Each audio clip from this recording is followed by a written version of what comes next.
요즘 금값이 미친듯이 올라서 난리죠. 그러다 보니까 이런 생각이 들더라고요. 서울 아파트, 금, 그리고 미국 주식 중에서 무엇을 사는 게 더 좋을까? 그 이야기 한번 해보도록 할게요.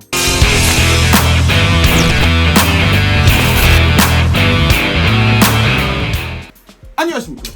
요즘 금값이 미친듯이 뛰면서 금 풍기 현상까지 생기고 있잖아요. 이제는 뭐 사고 싶어도 살 수가 없다는 이야기가 나오고 있는데요. 근데 친구들이나 가족들이랑 이야기를 하다 보니까 금값이 많이 올라서 더 오르기는 힘들 것 같다, 이런 이야기를 하더라고요. 근데 이야기를 하다가 조금 이상한 부분을 느낄 수밖에 없었거든요.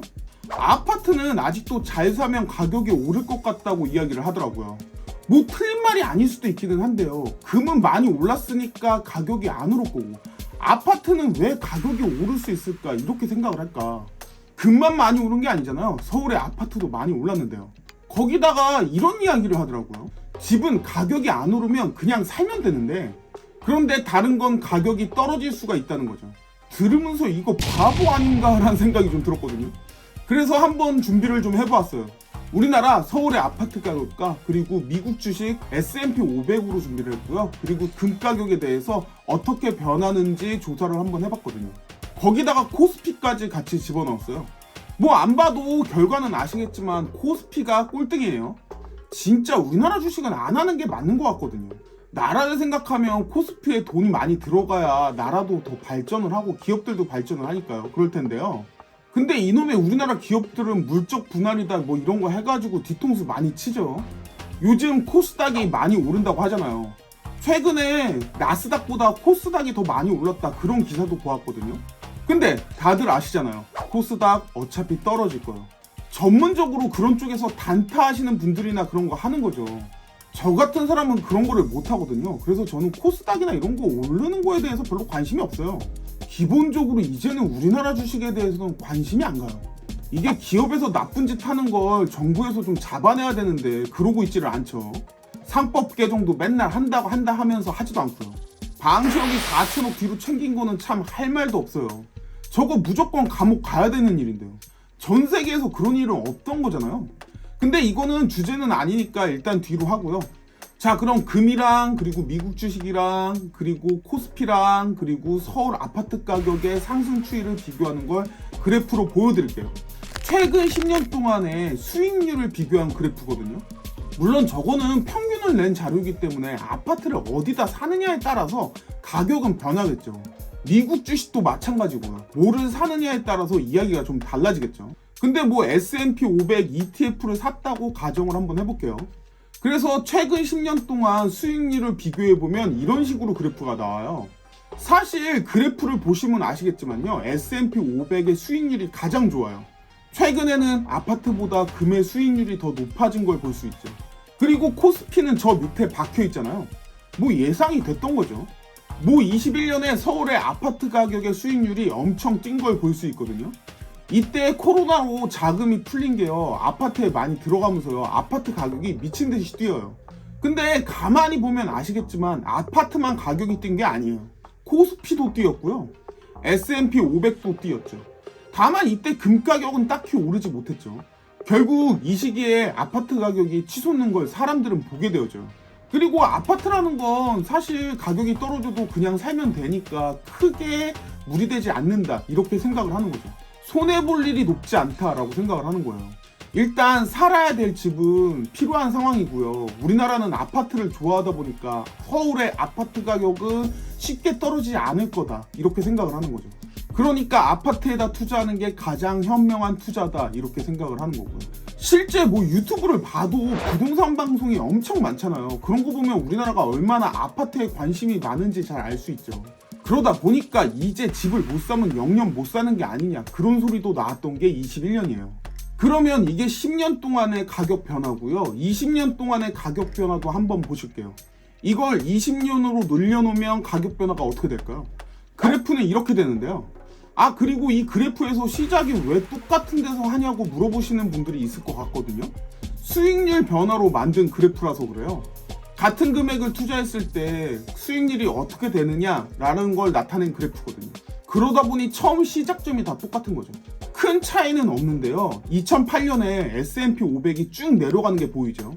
저거 왜 내려갔냐고요? 세계적인 금융위기였던 리만 브라더스 사태죠. 2005년부터 투자를 했다고 하면 2008년에는 투자가 마이너스가 나 있어요.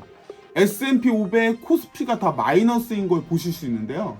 이런 걸 생각하면 서울 아파트에 투자하는 게 더 안전한 투자 아니냐 이렇게 생각을 하실 수 있거든요. 근데 2008년 리만 브라더스 사태가 왜 터진 줄 아세요? 바로 미국의 집값이 문제가 돼서 터진 거예요. 은행들이요, 돈 벌려고 집을 담보로 대출을 막 해줬거든요. 대출 받아서 집 사라 이런 이야기였죠. 근데 그러다 보니까 사람들이 못 갚는 사람들이 생겨요. 그게 터진 게 2008년 리만 브라더스 사태. 집값 때문에 터진 거예요. 좀 이상하게 들리시지 않나요? 은행에서 대출을 받아서 집을 산다. 지금 무엇과 조금 비슷하지 않아요? 우리의 상황과 조금 비슷하죠. 어떤 분들은 집값이 떨어져야 된다라고 말씀을 하시는데요. 지금 상황에서 우리나라 아파트 가격 떨어지면요, 난리 날 수도 있어요. 대출금 못 갚는 사람들이 여러 명이 생겨서 터지기 시작하면요, 이거 진짜 골치 아프거든요. 아파트의 가격이 안전하다고 느끼는 건요, 여차하면 그냥 내가 살면 되지 이런 생각을 하는 거거든요. 안 팔고 살면 되니까 그렇게 느낄 수 있는 건데요. 그냥 내가 살면 되니까요. 그게 아파트의 가장 큰 장점이니까요. 근데 반대로 이야기를 하면요, 그건 빚을 내지 않고 샀을 때 이야기예요.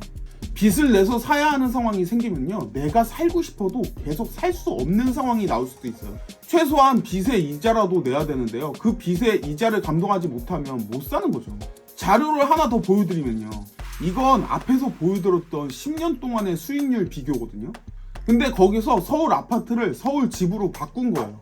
서울의 집 가격은요, 사실은 다른 자산에 비해서 크게 오르지 않았어요. 그 안 좋다는 코스피랑 비슷하죠. 결국 많이 올라간 건 아파트가 많이 올라간 거죠. 빌라라던가 일반 소형주택들은 가격이 오르지 않은 거예요. 그러다 보니까 나온 말이 똑똑한 한 채죠. 근데 반대로 이야기하면요, 이거 정말 위험할 수도 있거든요. 왜 굳이 빚까지 내면서 아파트에 투자를 하는 거예요? 앞에서도 말씀드렸지만 2008년 금융위기가 무엇 때문에 왔다고 했죠? 집값 때문에 온 거예요. 미국의 집값 때문에요. 그게 다 빚내서 집 사서 저렇게 된 거라고 말씀을 드렸잖아요. 물론 우리나라가 미국에서 일어난 일이 똑같이 일어나지는 않겠죠. 하지만 지금의 상황은 우리나라도 위험할 수가 있는 상황이죠. 우리나라 1%의 자산가는 얼마의 자산을 가지고 있을까요? 얼마인지 아세요? 알면 조금 놀라실걸요? 부채를 제외하면 32억 8천 수준이에요. 그러면 우리나라 10%의 자산가는 얼마의 자산을 가지고 있을까요? 10억 원 수준이에요. 조금 놀랍지 않아요? 서울의 아파트는 한 채도 기본 10억을 넘고 있거든요. 근데 우리나라 10%의 자산가의 자산은 10억 정도. 강남의 아파트는 30억이 넘는 것도 많아요.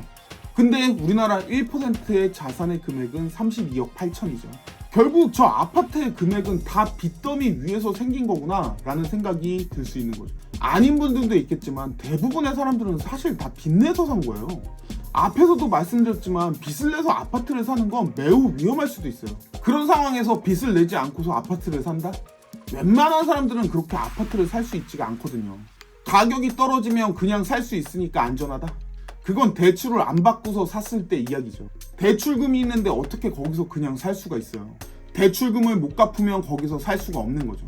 과거에 대출을 받아서 아파트를 사는 게 유리했던 거는요, 금리가 낮았기 때문이에요. 근데 지금 금리가 낮아요? 전혀 그렇지 않아요. 코로나 때문에 미국에서 달러를 미친 듯이 찍었고요. 그걸 시장에다 죄다 풀었단 말이에요. 그리고 최근에는 여러 나라에서 돈을 찍어서 푸는 형태가 많았죠. 결국 우리는 지금 미친 듯이 올라가는 물가를 두 눈으로 보고 있어요. 저렇게 물가가 올라가면 물가를 잡기 위해서 금리를 올릴 수밖에 없거든요. 근데 요즘에 다시 물가가 올라가려고 하는 상황이잖아요. 금리 내릴 수 있겠어요? 전 당분간 저금리의 상황이 오기는 힘들다라고 생각을 해요. 근데 이런 상황에서 빚을 내서 아파트에 투자한다? 매우 위험할 수도 있는 거죠. 2021년도처럼 아파트의 가격이 또 많이 뛸 수 있지 않겠냐? 뭐 가능성이 아예 없는 건 아니거든요. 근데 쉽게 예상하기는 힘들어요. 왜냐면 아파트의 가격이 상승을 해왔다는 건 그만큼 우리나라의 경제도 상승을 했다는 이야기예요. 우리나라가 꾸준히 성장을 하면서 이제는 선진국 반열에 들어갔다는 이야기가 많이 나오고 있죠. 근데 반대로 이야기를 한번 해볼까요? 계속 성장할 수 있겠어요? 우리나라가 여기서 더 성장을 할 수 있다고요? 쉽게 이야기하기가 좀 힘들어요. 왜냐하면 애초에 더 올라가기가 힘든 단계까지 와 있거든요. 학생들도 성적이 낮으면 성적을 올리기가 쉽거든요. 반에서 꼴등하는 학생은요, 조금만 공부해도 반에서 중간은 가요. 근데 올리면 올릴수록 성적을 올리는 게 쉽지 않잖아요. 왜 보통 반에서 1등이랑 2등은 항상 안 변하고 그대로 가잖아요. 이게 성적이라는 게 애초에 올리면 올릴수록 올리기가 힘들어요. 경제도 마찬가지. 우리나라가 특이하게 꾸준히 성장을 했던 거거든요. 대부분의 나라가 중위권까지는 올라가도요, 그 이상은 올라가지 못하는 게 일반적이에요. 여기에 지금 우리나라의 정치 상황은 매우 혼란스럽죠. 신기술에 대한 발전도 당연히 되고 있지 않아요. 거기다가 우리나라는 세계에서 가장 아이가 태어나지 않는 나라예요. 이런 걸 보면서 우리나라의 경제가 더 위로 올라갈 수 있다? 쉽게 그렇게 예상하기가 힘들어요. 근데 여기서 빚을 내서 아파트에 투자하겠다? 과거에 비하면 매우 위험한 투자일 수 있는 거. 개인적인 생각에 저보고 지금 투자하라고 하면요, 저 같으면 미국 주식이나 금을 사지 서울 아파트를 살 것 같진 않거든요. 그냥 빌라 살면서 금이나 아니면 미국 주식 같은 거 모을 것 같아요. 왜냐하면 서울 아파트는 우리나라 경제를 따라갈 수밖에 없거든요. 근데 금이나 미국 주식은 우리나라 경제와는 무관하잖아요. 삼성이 흔들린다는 이야기도 나오고 있는 세상이에요. 만약에 하나라도요, 삼성이 망하는 게 아니라도요, 경쟁력이 떨어져서 과거 소니나 인텔처럼 되면요, 우리나라 경제는 그야말로 최악이거든요. 그런 상황이 온다면 서울의 아파트 가격이 유지가 될까요? 금이나 미국 주식 사는 게 더 안전한 투자가 되지 않을까요? 레버리지 효과라고 하죠. 빚을 내서 투자를 했으니까 당연히 더 큰 돈을 벌 수 있었던 거고요. 서울 아파트는 그러다 보니까 많은 돈을 불려줄 수 있는 수단으로 보였던 거죠. 근데 이 빚을 내서 투자하는 게 얼마나 위험한지는 다들 아시잖아요. 앞에서도 계속 말씀드렸지만 지금은 저금리가 아니에요. 근데 아파트니까 위험하지 않다? 우리나라 사람들은 아파트 좋아한다? 그냥 살면 된다? 이거 애초에 말이 안 되는 말이에요. 다만 최근에 아파트로 큰 돈을 벌었다는 사람들이 많으니까요. 주위에 그런 사람들이 몇 명 있잖아요. 그러니까 아파트에다 하는 투자가 좋은 투자라고 생각을 하는 거죠. 저는 사실 미국 주식 사는 것보다 아파트 사는 게 더 위험해 보이거든요. 저라면 서울 아파트 절대 안 사요. 금이 많이 올랐다고요? 아파트는 안 올랐어요. 그리고 한국 경제는 여기가 정점일 가능성이 매우 높은데요. 여러분들 생각은 어떠신지 댓글로 써주시면 감사할 것 같고요. 오늘 영상은 여기까지 해보도록 할게요. 영상이 마음에 드셨다면 구독과 좋아요 눌러주시면 감사하겠습니다.